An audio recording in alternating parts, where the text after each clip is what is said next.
Over the past couple of years, the superhero craze has absolutely been a craze. I'm not sure if it's dying down a little bit now over the past year or two, maybe 3 years, but the superhero craze has absolutely just blown up. Some of the highest grossing movies, not just that, but comics and TV shows and merchandise and toys and the celebrities and actors. I mean, the articles about how much money some of these actors and actresses made in some of these superhero movies. It is everything kids are wearing and they talk about, and their backpacks and all of that are about superheroes. And I don't know if you have any interest in superheroes at all, or you grew up with a favorite, or you have one now. I remember back when I was a kid, back before this whole Avengers and Marvel and all of that started, were cartoon shows. And one of the cartoon shows as a kid that I used to watch was The Amazing Spider-Man. And early on in Spider-Man's story, the teenage boy Peter Parker, who was fascinated with science, as he's becoming Spider-Man, his uncle leaves him with some parting wisdom. And you might know what I'm already referring to. It's with great power comes great responsibility. Superhero movies are not short of any quotes. They're quoted all the time, especially when a new one comes out. All the quotes, whether they be funny or they be really inspirational, just sweep everything. And that is one that has stuck with me for years. With great power comes great responsibility.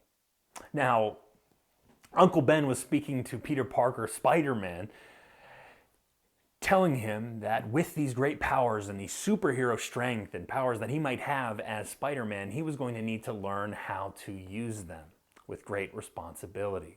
Because with great power, that's what is needed. Because easily it could be used for the wrong purposes, for the wrong reasons. Thus, superheroes, we have super villains. Those with great power, but having no sense of responsibility for doing things the quote-unquote right way or the good way, so to say.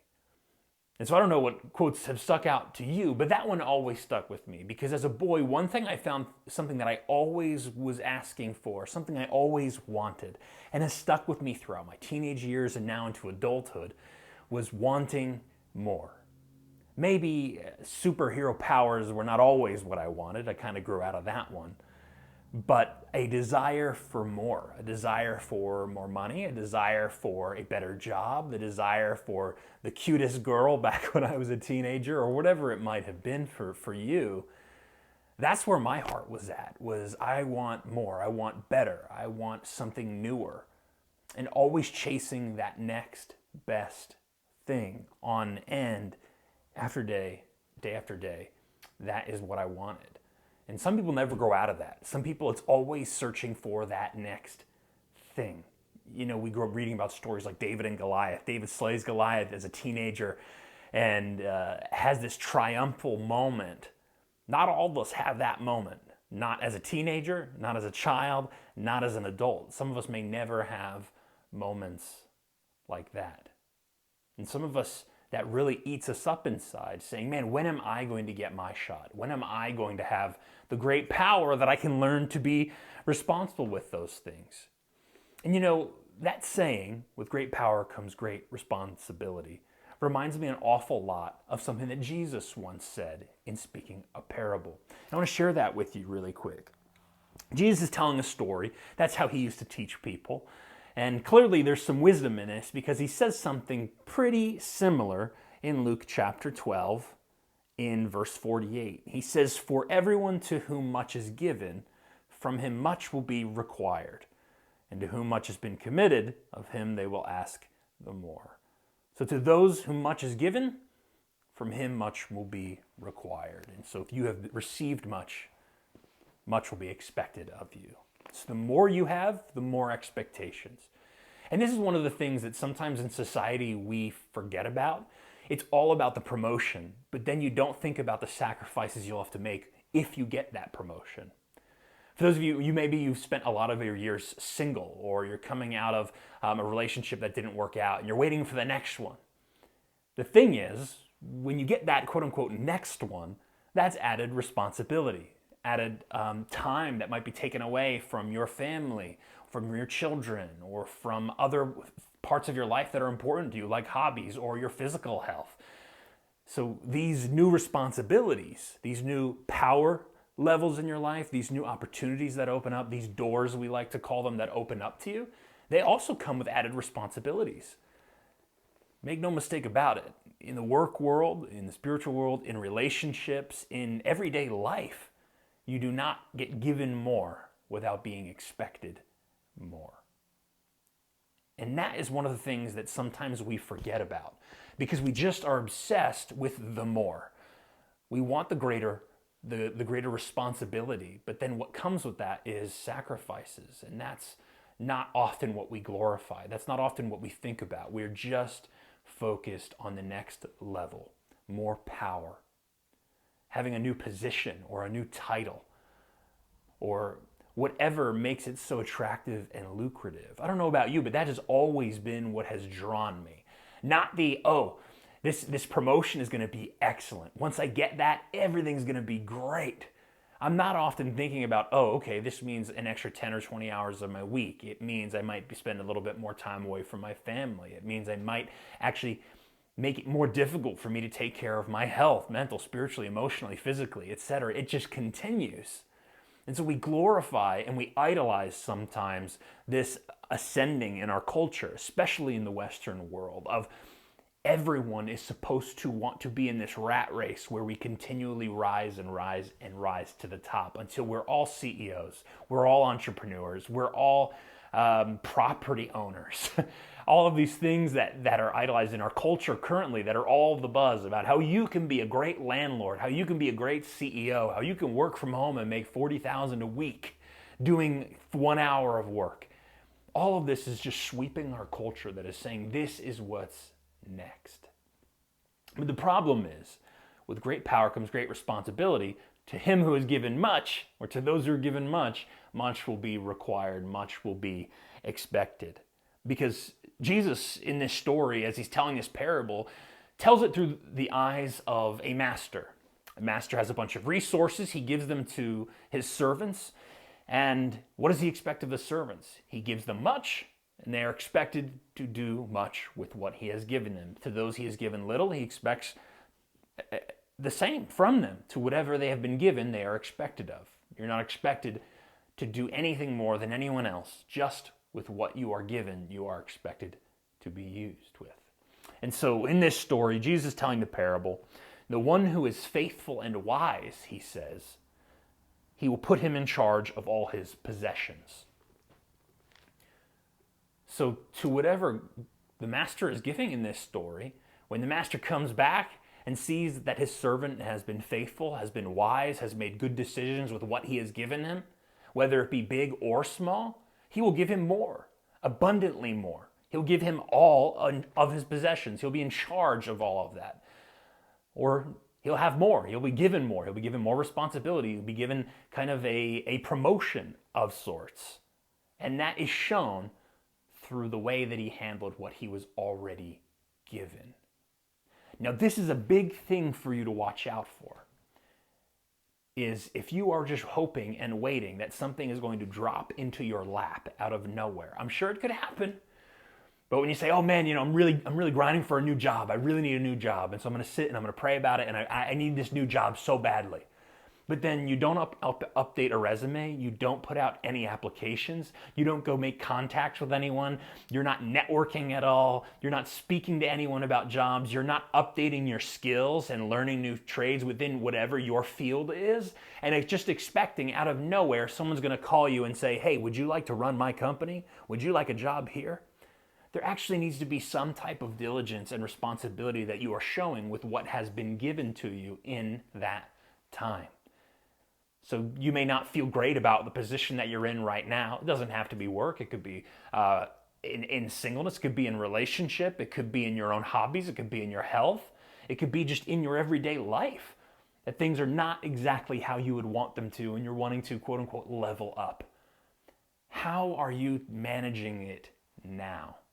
How are you managing all of those things now? Because the end goal, let's just skip to the end.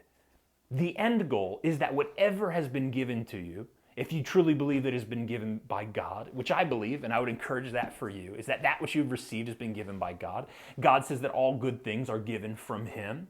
He is a good giver. He is the giver. And so if the things in your life are all God-given, God, what is He expecting of you? He's saying with whatever you have been given, whatever you have received, steward it well, manage it well, be faithful, be wise, make good decisions, and have responsibility over that which you have already been given. Sure, you may do great things, you may get that promotion, you may make that breakthrough, but what are you doing now in the meantime? Because chances are it's not just going to show up out of nowhere and then you're going to be ready for game time. Some people, they have to spend some time on the team first before they get to be first string, before they get to be a starter. Before you get to be running the company, you have to serve the company. You have to work for the company. You need to help grow the company. So this is a very fundamental thing we need to understand in everything in our life. It is, what are you doing now to pave the way for what's coming down the road? How are you managing it now? What are you doing with what God has already given you? And that often will be the determiner for where you are going in your life. Not always, but generally, the way in which you're managing things now, do you think it's going to get any easier if you get a bigger opportunity or you get a change of scenery? Is it magically going to make you capable or make you ready?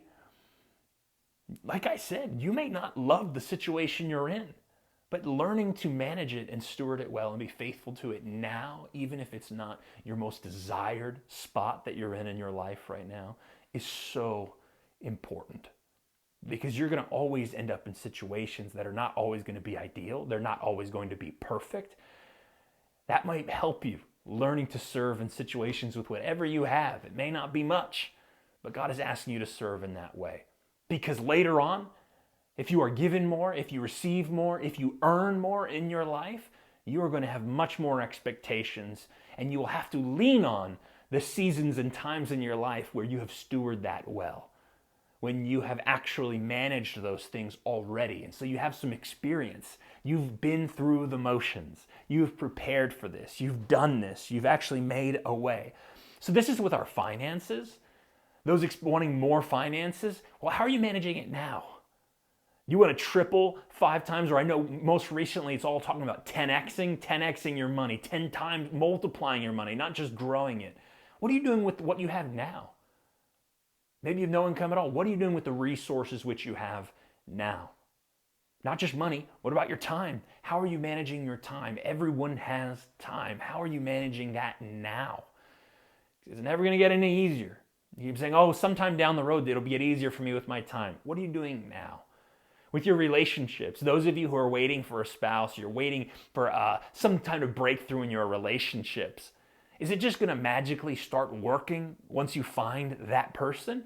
What are you doing now to benefit your relationships? What relationships are you sowing into now? Platonic ones, family, co-workers, church members. What are you doing now to create good, healthy habits and boundaries in relationships now? Because you'll need that if you go to that next step.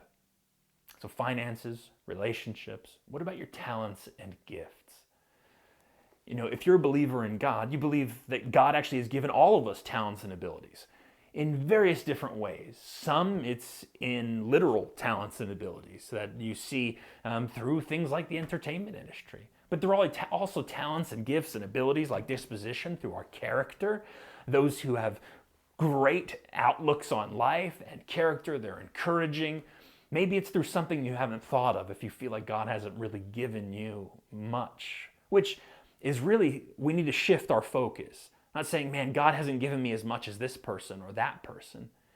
It's just saying, this is what God has given you. What can you do with that?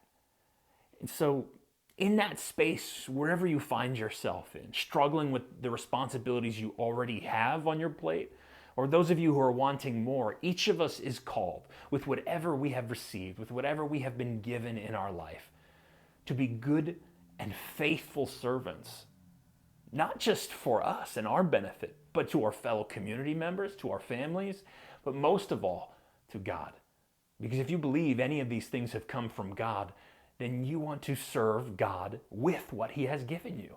That's actually what he's calling from you to do today, is saying, hey, all these things I've given you, manage them well. Be faithful to them. Be appreciative for them. Grow them.